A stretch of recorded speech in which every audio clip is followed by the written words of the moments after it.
With the growing popularity of websites like YouTube and MySpace, many hopeful comedians and musicians are using the internet to display their work. UI7 reporter Sean Evans joins us to discuss the efforts some artists are taking to get their name out there.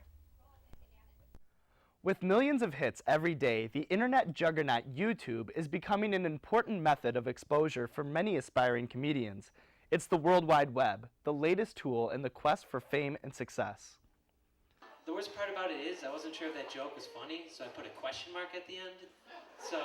Last night, amateur comedian Adam Grabowski performed a 5-minute set at Memphis on Maine's open mic night. Grabowski explains what drew him to stand-up comedy.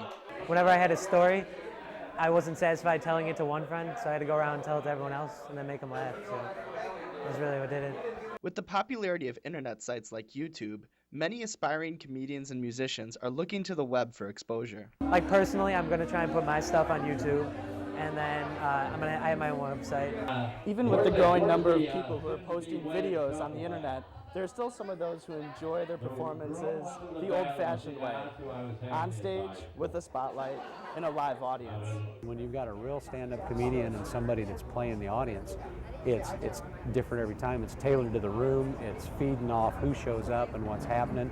And sometimes, it's like walking on the edge of a cliff. Sometimes it flops miserably, and sometimes it's the greatest thing you've ever seen. But according to Grabowski, today's successful comedians must adapt to the times. I don't know, it's like a whole different forum of comedy, This is kind of getting phased out, but there's still big names, so it's just harder to be a big name.